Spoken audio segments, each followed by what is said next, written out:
안녕하세요. 유나이티드에 거주는 남자 정진입니다. 현지 언론을 통해서 제이든 산초 유나이티드 이적 협상이 완료됐다는 소식이 지난 새벽 이어졌습니다. 영국 언론 위주였던 지난 시즌과는 달리 빌트, 루어나흐리텐 등 독일 유력 언론사에서 이적 협상에 진전이 있었다는 보도가 이어지면서 산초 협상이 지속되어 왔다는 것을 지난 몇 주간 확인시켜줬고 마침내 공식 발표만을 앞둔 단계까지 이른 것입니다. 보도된 내용에 따르면 유나이티드는 8,500만 유로의 이적료를 최종적으로 도르트문트에 제시했으며 기자들에 따라서 애돈 조항은 없거나 혹은 아주 달성하기 어려운 수준이라고 합니다. 계약 기간은 5년 계약에 1년의 연장 옵션이 있으며 이적료 지불 방식은 5년간 분할 납부인 메가딜이라고 전해졌죠.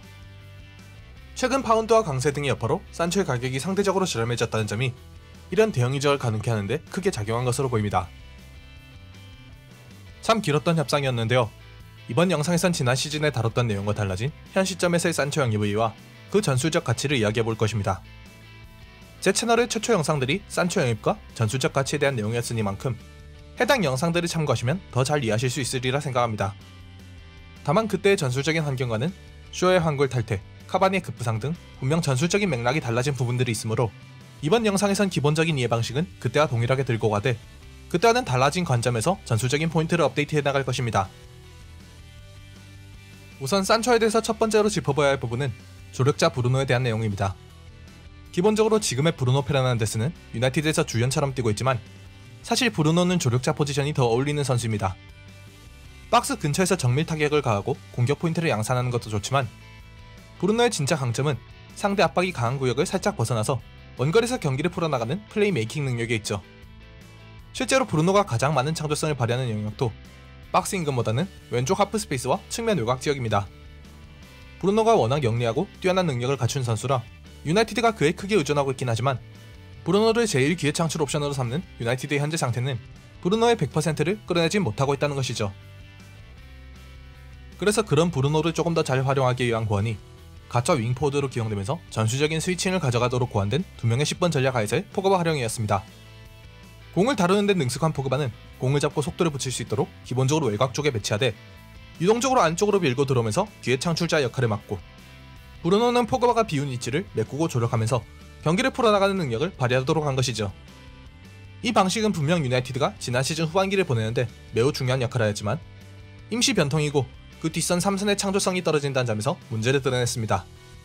빌드업 과정에서 막히는 경우가 잦았고 그로 인해 포그바를 내려보내면 다시 문제가 반복되었죠. 결론적으로 유나이티드에는 제대로 된 최종 기회 창출자가 부족했습니다. 브루노는 영리하게 압박을 피하는 선수이지 압박 속으로 밀고 들어가는 유형의 선수가 아니고 때문에 상대가 박스의 선수들을 밀집시켜 템백을 구사하면 유나이티드는 그 수비 구조를 뚫고 밀고 들어갈 수 있는 선수가 없었죠.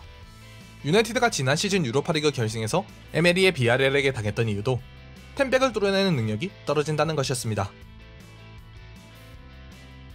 산초는 분명 소위 크랙이라 불리는 드리블러라기엔 무리가 있는 선수이지만 측면에서부터 이 구조를 뚫어낼 수 있는 옵션을 충분히 제공할 수 있는 선수입니다.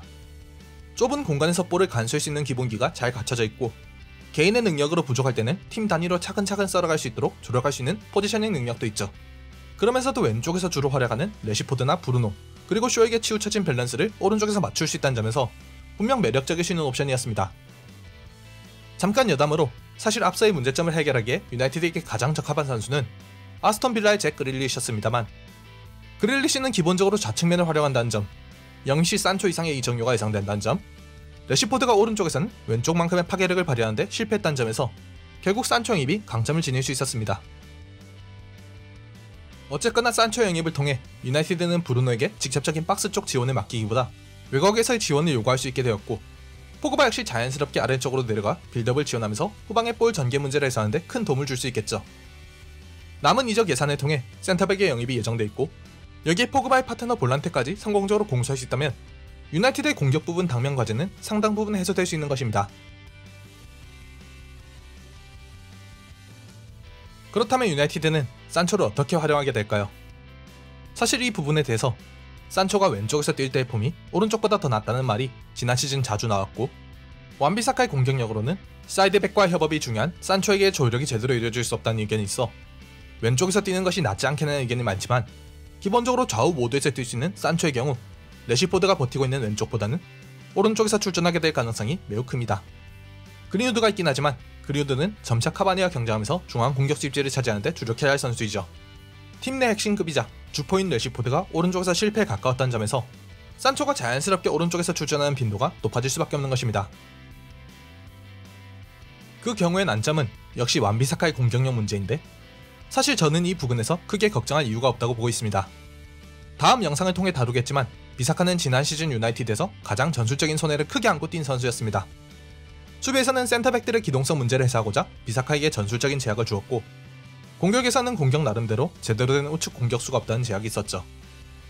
그런 상황에서 비사카는 점차 모래주머니 수련을 하듯 자신의 능력을 조금씩 발전시켜왔고, 이제 센터백의 영입과 산초의 가세로 모래주머니를 제거하게 된다면 충분히 자신의 능력을 보여줄 수 있다고 보고 있습니다. 그 상세한 분석은 지난 시즌의 비사카와 수비 문제를 다룰 다음 영상을 기대해주세요. 마지막으로 산초의 가세가 불러올 수 있는 가장 큰 틀의 변화는 결국 지난 시즌의 분석에서도 다뤘듯 좌우 밸런스의 반전입니다. 시즌 중반 쇼의 성장을 통해 확인하였듯 쇼는 측면 돌파와 컷백 유지였던 직전 시즌의 제한적 활용을 버리고 레시포드가 부진한 틈을 타 왼쪽 공격에서 많은 공간을 확보하게 되자 자신의 능력을 여지없이 보여주었습니다. 때로는 측면을 타고 올라가서 예리한 크로스를 보여줬고, 때로는 안쪽으로 밀고 들어가 기회를 창출하기도 했죠. 시즌 전반기를 캐리한 것은 브루노와 레시포드였지만 후반기 그리고 시즌 전체를 통틀어 캐리한 것은 루크쇼였다는 말이 아깝지 않을 정도로 정말 훌륭한 활약상이었습니다. 그리고 그런 쇼가 유나이티드의 부여한 과제는 명확합니다. 휴식기를 거치고 레시포드가 다시 정상 컨디션으로 돌아오는 시점에서 어떻게 다시 쇼가 활용할 공간을 만들어주느냐겠죠. 기존의 좌측 밀집 전술을 유지하는 상황에서 레시포드나 쇼 둘 중 한 명의 선수는 필연적으로 제한적으로 활용될 수밖에 없습니다. 안 그래도 좁은 공간을 서로 나눠 먹어야 하는 처지가 되는 것이죠. 그런데 산초의 가세는 이 과제를 큰 틀에서 해결할 수 있는 방도를 가지고 있습니다. 공을 박스 안까지 전진시킬 수 있는 산초의 존재는 유나이티드의 공격축을 오른쪽으로 돌려놓을 것이고, 여기에 자연스럽게 포그바와 브루노가 가세하면서 오른쪽에 밀집이 만들어지고 왼쪽에 고립이 형성되겠죠. 쇼와는 달리 직선적으로 그리고 제한적으로 활용하는 것만으로 그 공격적인 능력을 다 발휘할 수 있는 비사카에게는 공간이 크게 필요하지 않습니다. 결국 오른쪽으로 밀집된 공격이 왼쪽의 레시포드와 쇼에게 더 큰 공간을 만들어주고 두 선수 모두의 능력을 큰 손실 없이 뽑아낼 수 있도록 하면서 왼쪽의 공격력을 배가시킬 것입니다. 산초와 포그바, 브루노가 모두 포진한 오른쪽에선 오른쪽 나름대로 상대 수비를 차근차근 썰어나가면서 원하는 만큼 공격력을 뽐낼 수 있겠죠. 지난 시즌을 통틀어서 산초만 있었더라면, 시즌 플랜이 꼬이지 않았더라면, 그런 생각을 가지게 되는 시점이 참 많았습니다. 특히 시즌 마무리, 유로파리그 결승에서도 상대 밀집 구조를 뚫어내는 데 실패하면서 준우승으로 마무리한 상황에서 그 아쉬움은 더욱 컸죠. 2년이 넘게 기다리고 또 갈망한 선수이고 그만큼의 전술적인 가치를 지닌 선수이니만큼 팀에서도 많은 분석과 준비가 이루어져 있을 것입니다. 물론 그 사이에 발전을 이루는 선수들도 분명 존재하죠. 아쉬움이 컸던 만큼 그 열매는 달 것입니다. 산초로부터 시작될 유나이티드의 황골 탈퇴를 기대해보도록 하죠. 오늘 영상은 여기까지입니다. 영상이 유익하셨다면 좋아요와 구독, 알림 설정을 눌러주세요. 다음번엔 더 알차고 재밌는 유나이티드 이야기로 찾아오겠습니다. 시청해주셔서 감사드리며 다음 영상에서 뵙겠습니다. 지금까지 유나이티드 읽어준 남자 정진이었습니다.